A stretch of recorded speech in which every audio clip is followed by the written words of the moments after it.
go. Yes, all right. Hello everybody, it's Dr. Alex Earle. We're here at Pure Plastic Surgery today. And yes, we're actually here in the Pure OR. And I know I'm kind of, I got dressed up with all the getup, but no, we're not doing surgery just yet, not yet. But we're planning for that hopefully soon. Things seem to be going very, very well. I just want to remind everyone that our coordinators are still working, that we are open, that we are, looking over your photos, we're giving quotes, we're looking at the virtual consultations, we're doing video consultations, and of course the entire staff is available for any and all questions that you may have, and that's for kind of, people doing their research, for people looking for quotes, and also of course for all of our current patients, asking any questions post-operatively, okay? So just want to remind you guys about all that. We are open, we're just not able to do surgery right now, but we'll be coming back to that soon, okay? Now, today I wanted to talk about a subject that is really not talked about very much in the world of plastic surgery. However, it definitely does affect us, and it's definitely very much, a part of, plastic surgery. Unfortunately, it's not really discussed very much in our training. As a medical student, you may get a little bit about it when you rotate through psychiatry and things like that. And of course, when I did my general surgery training, of course, it wasn't discussed at all. And then in plastic surgery training, even though it is something that we should be on the lookout for, it's something that we should learn how to screen, something that we should learn how to manage. It's not really kind of discussed that much, throughout your plastic surgery residency training. So really, for the most part, it's something that you have to kind of look into and educate yourself about as a plastic surgeon. And today, I wanted to kind of educate you guys a little bit about that as well. So what we're going to talk about today is called body dysmorphic disorder. Okay, it's something that affects approximately 2% of the population here in the U.S., or maybe about 1 in 50 people. Okay. And it can certainly be something that can, psychologically can be quite distressing to people who suffer from it. Of course, like any illness, any psychiatric disorder, there's a range as to the severity of it. But those that have a severe body dysmorphic disorder can, really have some issues in terms of how they socialize, how they are out and about in the world, and in extreme cases can lead to suicidal thoughts and things that can be, very, very dangerous.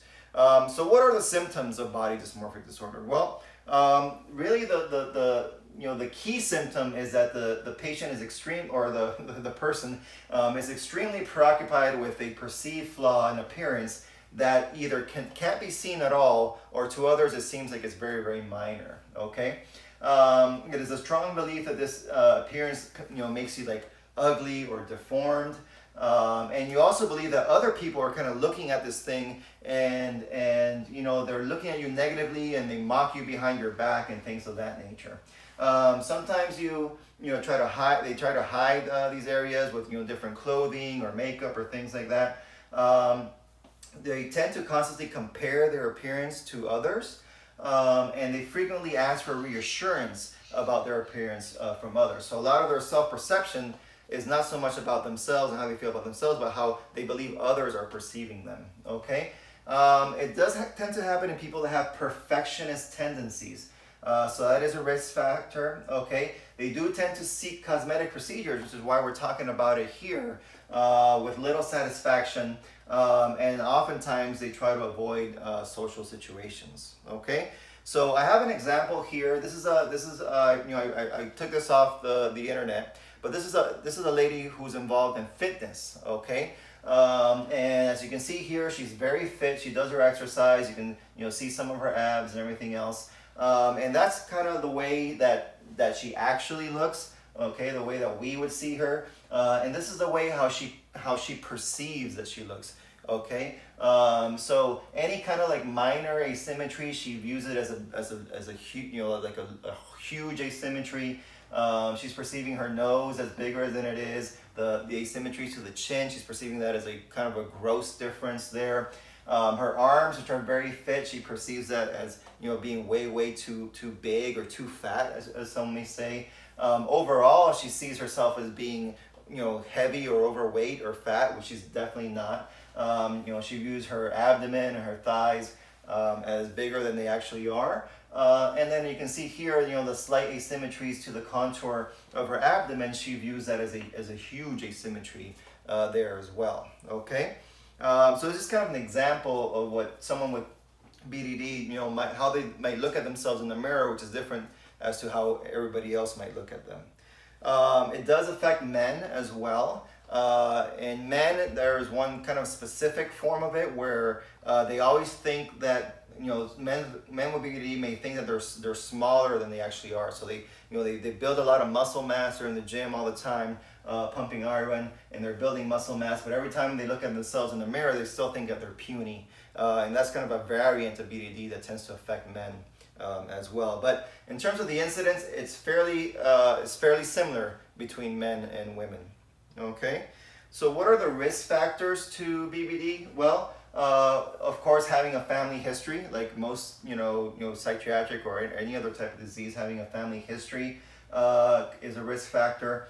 Negative life experiences, such as being teased or bullied as a child, can increase the risk of this. Certain personality traits, such as perfectionism, can certainly increase the risk. And then, of course, societal pressures of, like what are the expectations of beauty and any other mental condition. But one of the things that affects this today, 2020, which, probably didn't occur as much, 10 years ago, certainly not 20 years ago, is social media. Okay, social media has really increased the incidence of body dysmorphic disorder to different degrees.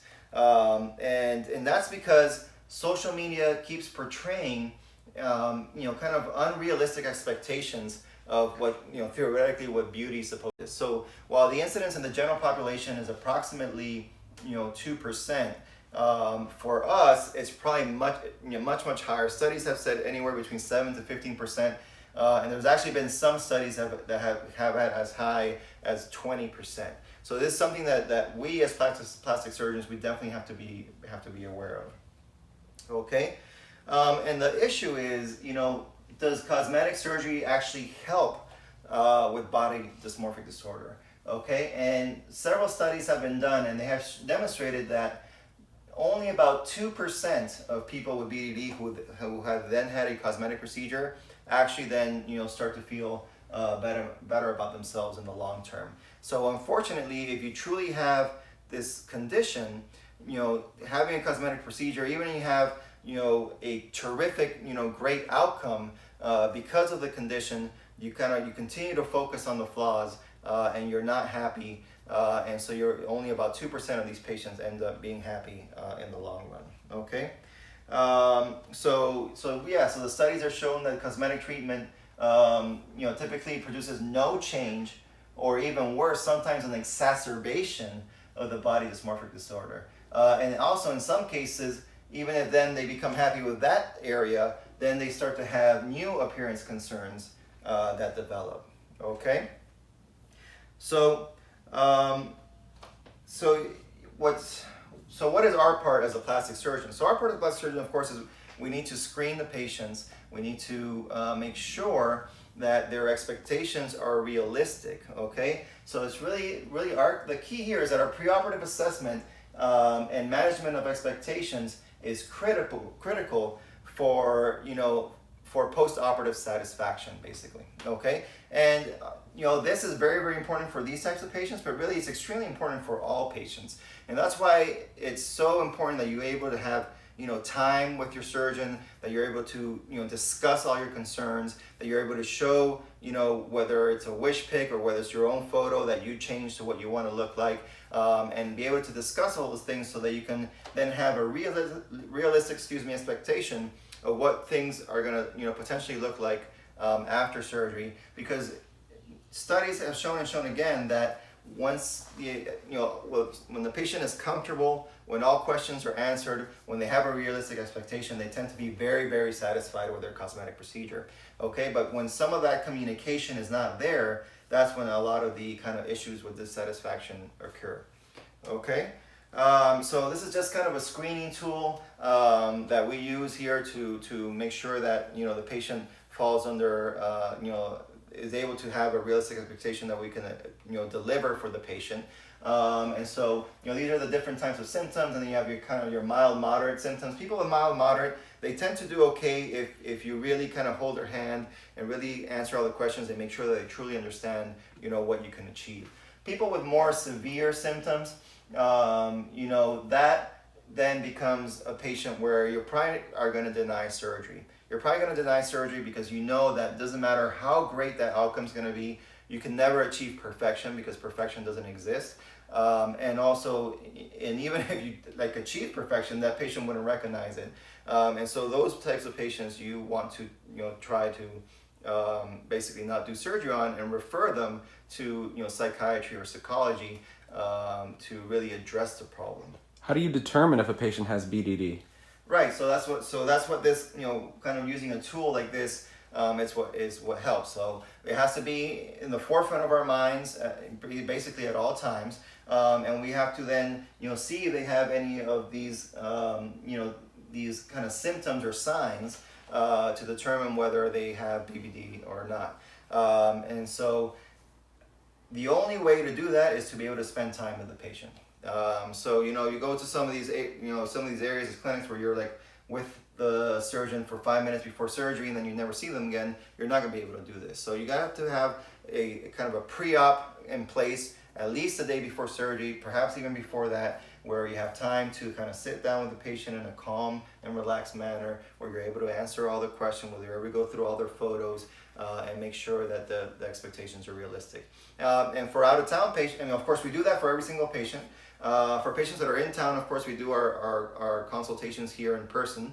And for patients that are out of town, okay, a lot of times, they send us their questionnaires, they send us their photos, I evaluate them, and a lot of times they send us, what their expectations are, and we can determine whether that seems reasonable, seems realistic as well.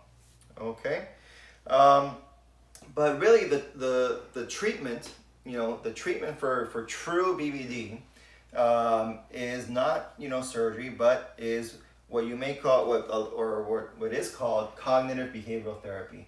That is the true treatment for this condition. For those that actually have the condition, is cognitive behavioral therapy, which may or may not be combined with certain antidepressant type of medications. Okay, so kind of in summary, so this is a true disorder. It affects about 2% of the general population, but much higher in the plastic surgery and dermatology type population, probably somewhere about 15%, even 20%. It is something that we as plastic surgeons have to kind of screen for in our minds. We have to make sure that they don't actually have any severe symptoms of this disorder before undergoing surgery, and that we're able to provide them with a realistic expectation. Okay, and because these patients may try to seek as it says here, cosmetic, numerous cosmetic procedures, and they may actually feel some temporary satisfaction or a reduction in their distress, but oftentimes it, after a few months, it returns. And so, that's something that, that you see every once in a while. So you'll see a patient, unfortunately, you weren't able to determine exactly, that they had this condition before because either, they didn't tell you, a lot of times because people are embarrassed about the condition, they hide it. And so, I've definitely, heard of patients that, they go to their pre-op, everything seems okay, you don't identify them, they have their surgery, and then they're extremely happy with you for months, 1 month, 2 months, 3 months, 4 months, 5 months, and all of a sudden they turn around, and then they tell you how they're extremely unsatisfied. They say how they've been botched and all these things. And it's because they're just they're going back to kind of their baseline BDD. Okay, so and so that's something that is prevalent in the plastic surgery community, and something that we have to watch out for.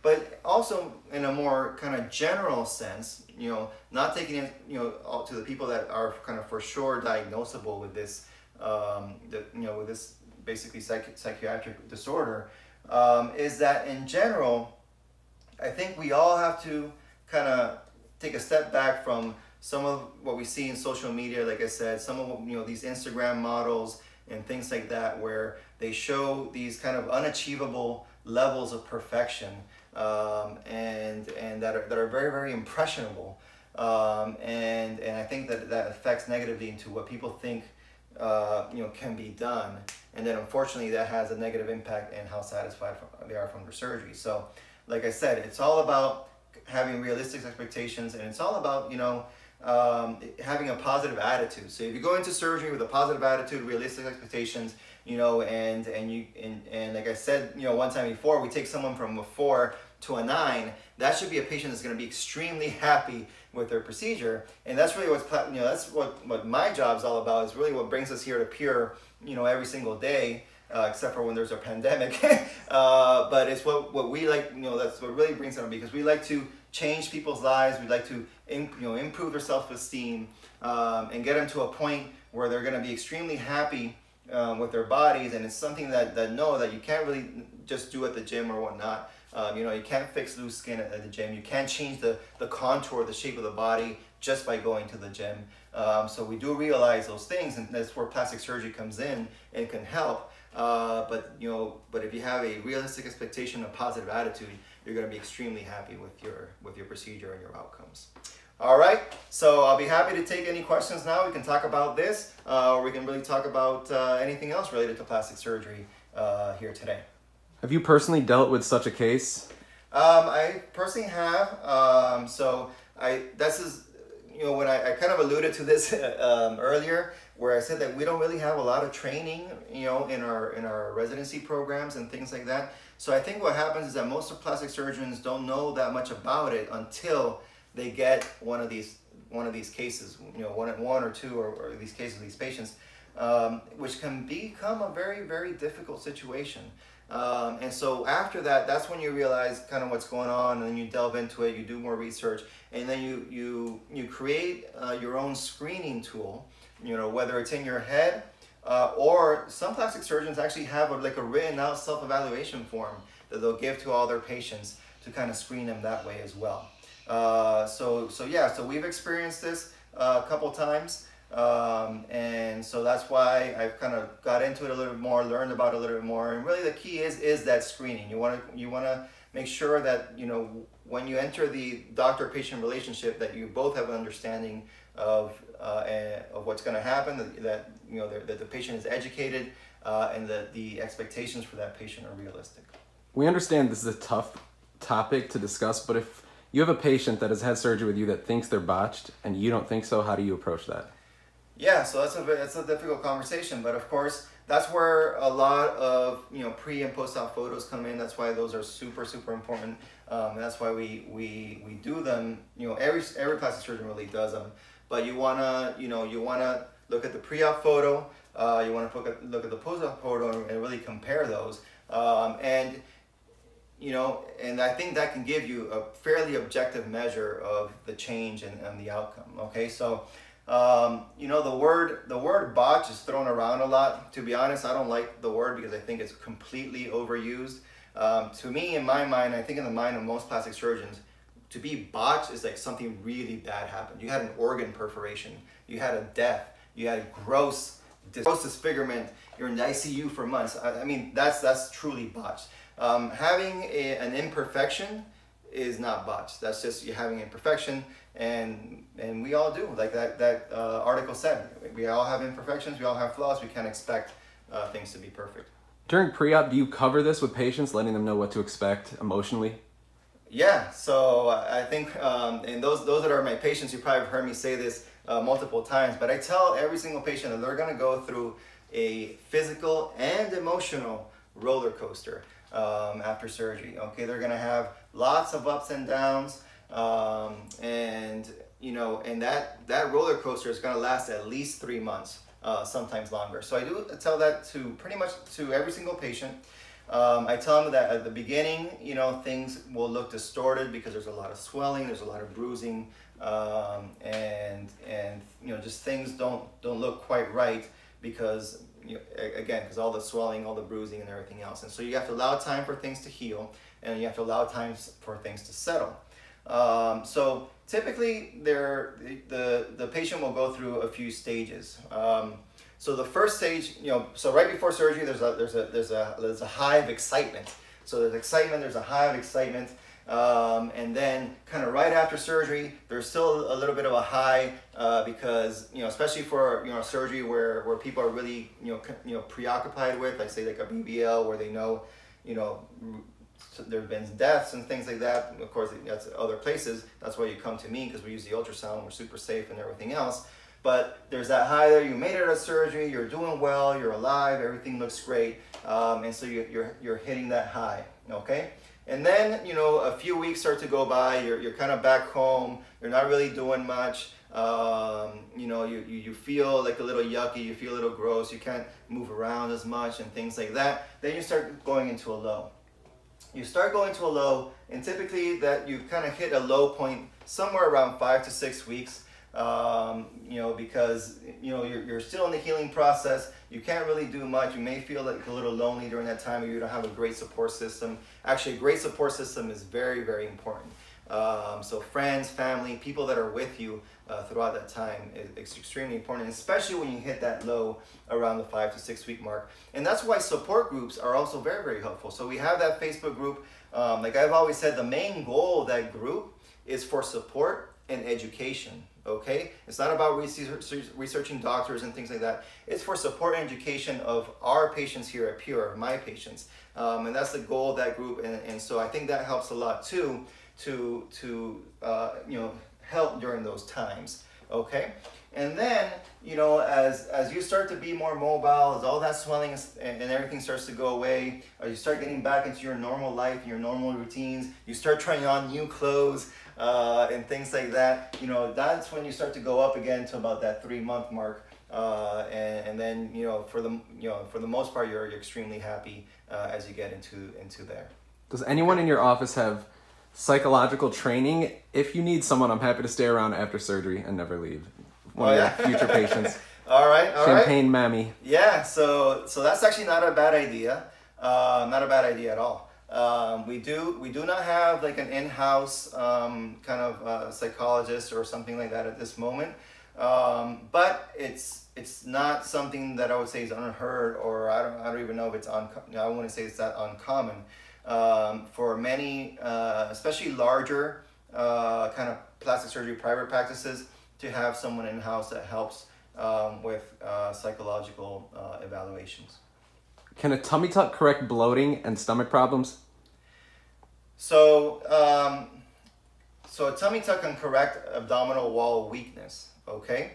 So if the bloating is after you say you've had a couple kids, or you have massive weight loss, and when you eat, your belly just turns to kind of do that, a lot of the times that is due to the weakness of the abdominal wall. And so one of the steps to the tummy tuck, which involves several steps, and one of the key steps is what we call the muscle repair, or the plication of the muscle. So when you do that, the muscles have been separated from pregnancy, or because the patient was obese and then lost a lot of weight. Those muscles can be brought back together again. They can be tightened up, and so therefore, in that sense, there's less bloating because your abdominal wall has been strengthened again, and it can't do that anymore. So in that sense, yes. Can you briefly go over the difference between drainless tummy tuck and a standard tummy tuck? Yeah, so as you know, here at Pure, I do use drains. I use 2 drains. They're typically in between 7 and 14 days, but that depends on the patient. And that's a lot of the, kind of the standard way of doing the tummy tuck. Now, a drainless tummy tuck is something that's a little bit newer, and the only way to do a drainless tummy tuck is to do several internal stitches. Okay, so why are you doing this? So okay, when you do a tummy tuck, you're lifting up the skin all the way from down here all the way up here. All right, and then you do your tummy tuck. You put everything down. Okay, and what the body wants to do, the body wants to create fluid as it heals. Okay, now if you have the drains, then that fluid comes out of the drains, and eventually everything heals, and then you can remove the drains. If you're doing a drainless tummy tuck, you still have to close that dead space. Okay, you can't just leave it.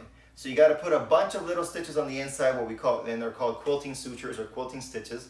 okay, to do that, to be able to do that procedure drainless. Now, the reason I don't particularly like to do it that way is because, for a couple reasons. When you put all those little stitches, they all have to be placed perfectly, because if there's an issue, they can cause contour irregularities, okay? And then the other thing is that it takes, it also takes a lot longer to do that. And then the third reason is because sometimes patients have reactions to these stitches, whether they're absorbable sutures or not, and then that creates a problem. So in general, I don't like to do that, and I'll use the drains. What's the difference between J-plasma and body tight? Are they similar? So they're similar in the type of energy that they're used. So they both use radio frequency type energy, okay? Stop. So the way the probe looks, the way the machine works is kind of completely different. So the body tight is kind of a two-ended probe. So it has one probe that goes inside, one's on the outside, okay? And it basically heats the skin evenly with that radio frequency energy throughout. And it has a feedback mechanism. The machine tells you when the skin's about to get too hot, okay? And that way you can stop and not cause a burn, all right? J-plasma, it basically has the one probe where you've probably seen, you can see little videos. It's almost like a little blowtorch, basically. You can see the little kind of fire coming out the end of it. You put that only on the inside, nothing on the outside, and there is no feedback mechanism. So you have to be well trained. You have to make sure that you don't burn the patient. So why do I like the body tight? I like the body tight because it has the feedback mechanism. Because I think you can heat the skin from the inside and the outside with that dual probe, and because there's much more versatility in terms of the probe. So J-plasma basically has just the one probe that you can just use in larger areas, mainly like the abdomen or the arms. The body tight has 3 different probes. Okay, there's the actual body tight probe for larger areas, abdomen, back, arms, thighs. Then there's like the medium-sized probe, which is what we call the face tight. That's what we use for the chin and the neck areas. And then it has a small kind of tiny probe called AccuTight for accurate, AccuTight. And that one you can use in small areas like, say, the kind of lower lid area. So there's more versatility with that as well. And then the last thing that same machine, that body tight machine, you can also do Morpheus radio frequency microneedling with the same machine. Okay, so the microneedling helps with improving the contours of the face, and so that's a great combination. You want to do facial rejuvenation, we can do the face tight to the chin and the neck, and we can do the Morpheus to the remainder of the face, and that's a beautiful non-invasive or minimally invasive way of improving or rejuvenating the face. Would body tight be good for people who need a tummy tuck? So let me rephrase or kind of rephrase your question. So can body tighten the skin in those that have mild to moderate skin laxity? The answer is yes. Okay, so before we had these types of machines, either the patients had to deal with their skin laxity or have a tummy tuck. Okay, now we have something that can improve the mild and moderate skin laxity without needing the big surgery for the tummy tuck. Now, will body tight does body tight work for kind of more severe skin laxity? No. Once you have that more severe skin laxity, say massive weight loss, multiple pregnancies, things like that, where the skin is like very loose, very crepey, lot of stretch marks, then no, then the answer to that is still a tummy tuck. While using the ultrasound during your BBLs, what's the percentage of fat embolisms that have been caused during a ultrasound BBL? 0. As far as I know. Well, it's certainly 0 for me. But if you're talking about the world literature of ultrasound guided BBLs, yes, as far as I know, and I look at this literature all the time, and I'm also a member of the World Association of Gluteal Surgeons. Okay, so from my research and everything else, I have not seen any deaths from an ultrasound guided BBL. Can an extended breast lift help with hanging skin under the armpit? Can extended breast lift help with the skin under the armpit? Yeah. So you're talking about this skin here. And when we do the breast lift or the breast reduction, we do tend to go out into that area. And if you have a lot of loose skin kind of a little bit further back, yeah, we can extend it back up until where your back basically hits the table. So we're not flipping you over or flipping you on your side, but we can extend it, as far back as where, if you're laying on the table, we can extend it about as far back as here. Now, some patients have a lot of excess skin in that kind of bra line area. These are typically massive weight loss patients, someone that's lost 100 pounds or more. And then that patient's going to require a secondary procedure, which is called an upper back lift or, bra line back lift to remove that excess skin. Will your cholesterol levels change when you get liposuction? No, I've never heard of that. So it's not, remember, liposuction won't change your cholesterol levels. Liposuction is not a weight loss procedure, okay? Liposuction is a body contouring procedure. And if we're talking about doing only liposuction, the best results are when you're closest to your ideal body weight, okay? So please, so don't think of liposuction as a weight loss type of procedure. How long do you recommend you stay in Miami when you have a BBL? Right, so for BBL and any surgery that we do under general anesthesia, that's longer than 30 minutes, we recommend that everyone stay here a minimum of 5 days post-op, okay? That's not the total stay now. It's 5 days post-op. So when you're talking about the total stay, it's typically 7 days because we'll see you in pre-op a day before surgery, and then we'll see you, then of course you have your surgery day, and then post-op day 1 starts the day following that. Okay, so and then post-op day 5, typically in the afternoon, that's when you can go back home. If we have stretch marks on the breast and want to lift with small implants, will the skin be able to hold the weight or will they sag again? So I think that depends a lot on the quality of the skin, and you tend to have stretch marks that tends to be a unfortunately poorer quality skin. So in that particular case, you don't want to choose an implant that's too big, okay? Because of course a bigger implant is going to have more weight. It's going to be more affected by gravity and motion, and then because that skin is not as good a quality, it'll tend to kind of bottom out again. All right. So what happens? Well, in extreme situations, when you have a true bottoming out and the skin is really poor quality, then sometimes you can consider doing what's called what in layman is called an internal bra, but really what it is placing a mesh on the inside to help hold that implant up, so that there's less potential risk of stretching out over time. Do you have to exchange your implants every 10 years? Not anymore. So that's a good question, and the reason a lot of people think about it that way because that's how it was for a long time. But now with the 5th generation kind of gummy bear silicone type implants, you don't have to do that anymore. So they're actually under warranty for life, at least for the companies that we use, which is the one that we use is Dr.Earle. Okay, and so you don't have to. There is no expiration date. You don't have to exchange them, specifically at any time. You can keep them, as long as there are no issues and no problems. What is your BMI requirement, and if I'm above that, can I still get a consultation with you? So the max BMI is 33.5, and that's our max BMI. And if you are a little bit above it, then yes. So if you're 34, maybe 34.5, that's okay. Now if you're significantly above that, 37, 38, 40, then it's best to really do your weight loss first. Do whatever plan it is you're going to do, whether it's going to be diet and exercise, whether it's going to be a bariatric procedure, but you want to control the weight first, and then we can get into the consultation. Why is that? Because your body changes with weight loss, especially with significant weight loss. Any change in weight of say over 20 pounds or so is going to cause a significant change in the way that your body looks. So I can do an evaluation with someone with a BMI of 38 or 39, but their body's going to look very different once it gets down to 33. Okay, so it's kind of like we have to start the process all over again. So it doesn't make sense.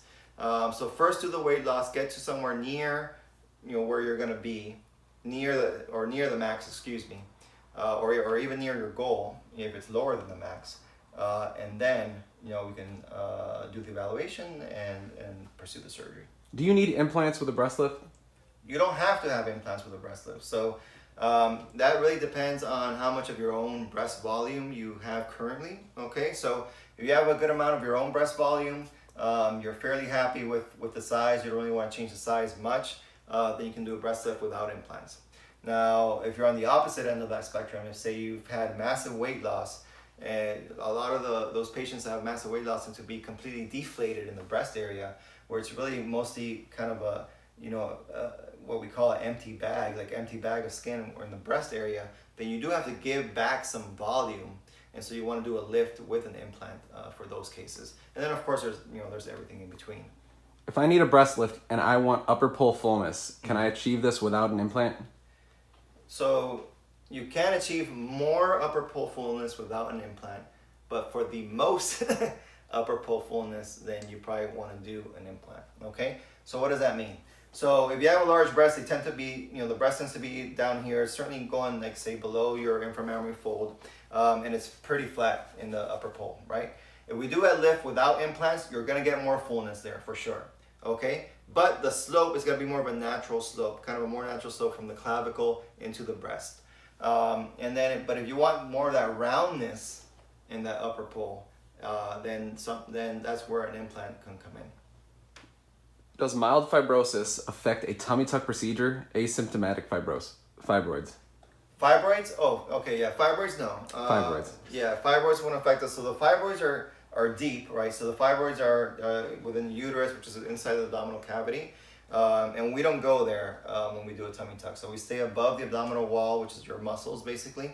And so, especially mild fibroids won't affect it. Now, you have very, very large fibroids.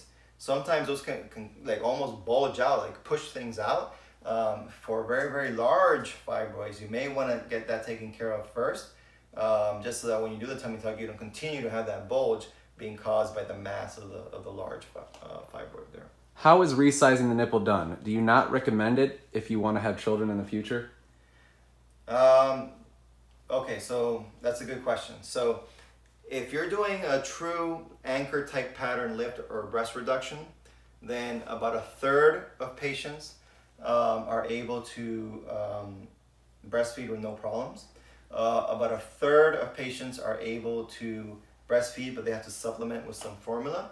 And then the last third of patients are not able to breastfeed at all. Okay, but that's for a true anchor type pattern breast lift or reduction where we have to do a pedicle. Okay, now if you're having just kind of a areolar reduction or even a lollipop type lift, then for the most part those patients are able to breastfeed and they're okay.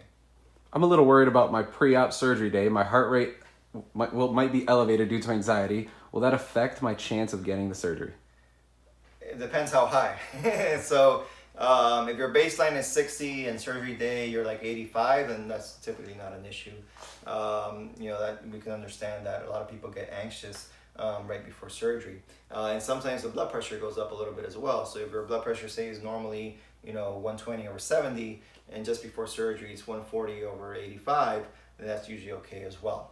Now the issues become when things go like really, really out of the normal range. Okay, so if your heart rate goes up to 120, 140 before surgery, then that's going to be an issue.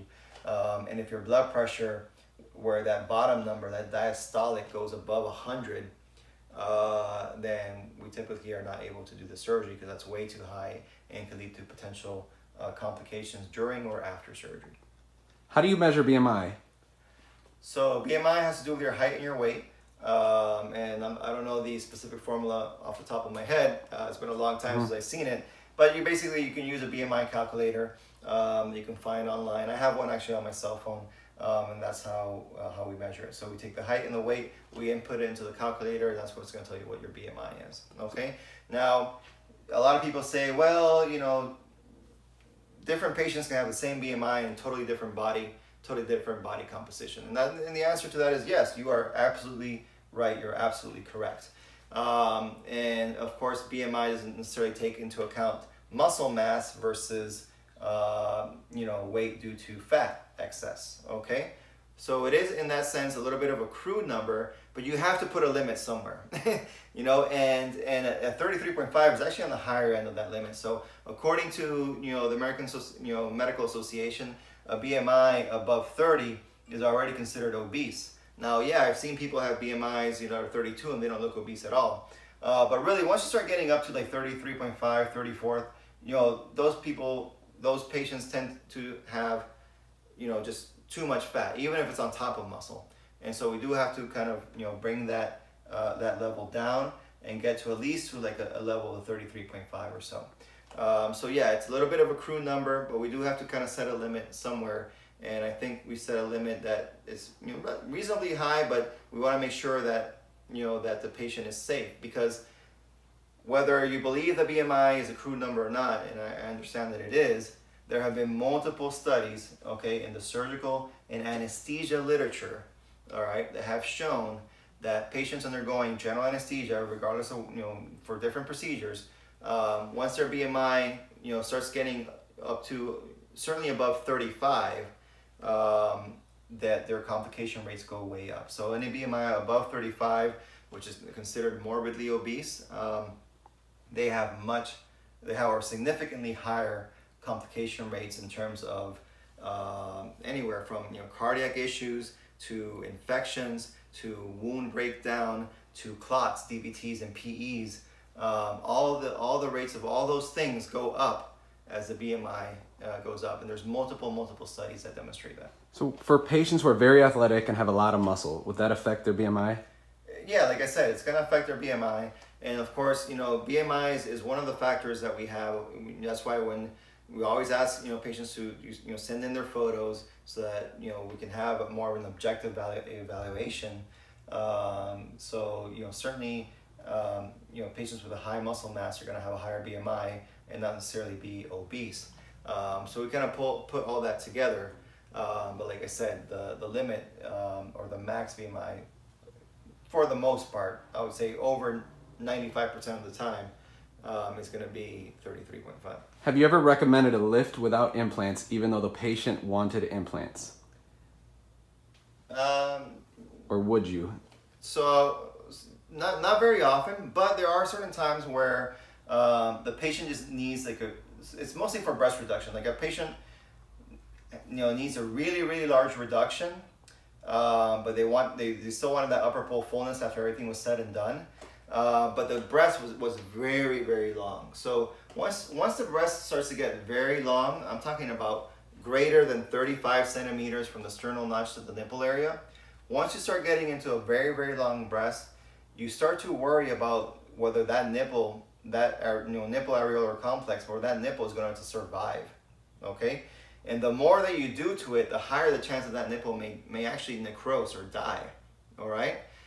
So if someone has a very long breast, I may recommend that they stage it, okay? That they do their reduction lift first, allow everything to heal, and then come back and put in the implant. Now, how often does that happen? No, not too often. You know, it's been probably over a year since I've staged anyone. So it doesn't happen very often, but it can happen in those patients that have a very long breast, because you want to decrease the risk of nipple necrosis. Can you get a vaginal infection from lipo, BBL, or a tummy tuck? You typically don't get a vaginal infection due to the procedure itself, but you can certainly get, say, you know, you can certainly get kind of a yeast infection because of the antibiotics you're taking around that time. So it's not unusual that some patients get a yeast infection, and then that we then give them some diflucan to deal with that.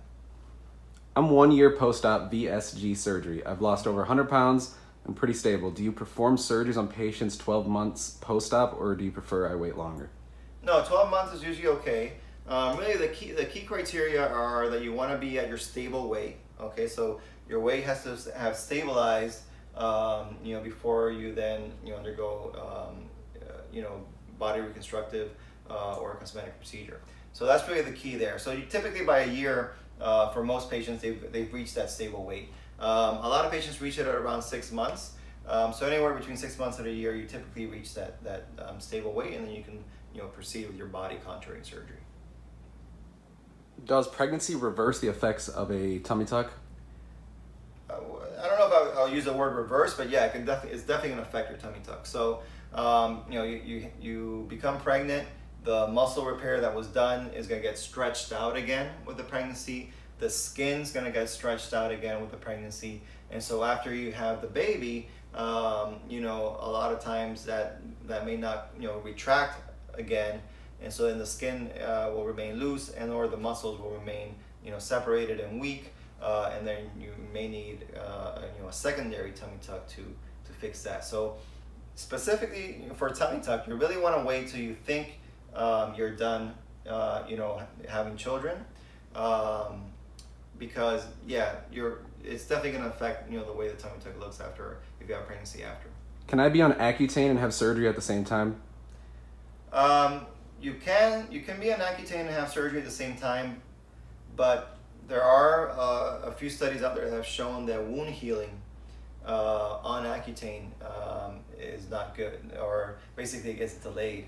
So preferably, if you want to have the least chance of having issues with the wound, that you would not be on Accutane. For patients who are extremely skinny and don't have a lot of fat, can they still get a BBL, or would you recommend gaining weight? So if it's extremely skinny, then a lot of times you have to gain weight. So typically, kind of the lower end is BMI 22. So for most patients who have a BMI less than 22, they typically don't have enough fat for any kind of significant sort of transfer. So I do, you know, if you're under 22, I would recommend you gain weight to at least 22, but if you can do even, you know, a little bit more, get to about 24 or so, I think that's going to produce the best result. Do you perform fat transfer? Do you perform fat transfer to the breast? I don't. I don't. So when I was doing a lot of breast reconstruction, I would do some like minor fat breast transfer to the breast, to kind of just fix small contour irregularities and things like that. But I don't really do it for, you know, for basically breast augmentation. Okay. What's the reasoning? So there's a few reasons. So number one, the blood supply in the breast is not as good in the buttock, and so the incidence of fat necrosis is much higher. Okay. And the issue with that is not just having that little hardened area, which in and of itself is not an issue in terms of that it's not like a risk to your health. But the problem is that as the patient gets older and they start doing mammograms and ultrasounds, those areas can sometimes get confused with a potential mass, which can lead to like unnecessary biopsies and things of that nature, since we're all concerned, you know, with breast cancer as the patient gets older. The other issue is that you can't really alter shape. So you can't alter shape with fat grafting to the breast. So whereas with an implant, you can really change the shape of the breast, make it nice and rounder, make it fuller at the top, things of that nature. You can't really do it with the fat grafting to the breast. So basically the breast kind of has the same shape, but just a little bit more volume. And I say a little bit more volume because that's the other thing. You can't really do like a massive fat transfer to the breast. So typically you may get, I don't know, about 200 cc difference, something like that. Not all of it's going to survive. But you don't put in massive numbers in the breast like you do in the buttock. Like you would never hear of anyone putting in 1,000 cc's of fat into the breast. That would just be the wrong thing to do. That fat's definitely not going to survive. They're going to have huge balls of fat necrosis. You don't do that. So the most you can do is say about 200 cc's or so. So it's not going to be a big difference. So if you want to really alter the shape of the breast, if you want to really change the volume of the breast, and if you don't want to have, you know, issues with fat necrosis, then of course you do an implant, which is what we do, and that's what I recommend. All right, everybody. So that was great. So we went through a lot of questions. We went through like a really, I think, kind of a difficult topic, not something that's talked about a lot, but it is important. So I hope that was helpful as well. And we'll do another hump day next week. We'll let you guys know the timing and the topic hopefully a few days before, so you can have your questions ready. All right. And I hope everyone is staying home and staying safe, so we can get over this kind of pandemic here in the U.S. As soon as possible, because I would really love to get back into this OR, and I really like to see you guys because I miss you guys. All right. But otherwise, I will see you next week on Hump Day with Dr. Alex Earle. Take care. Ciao.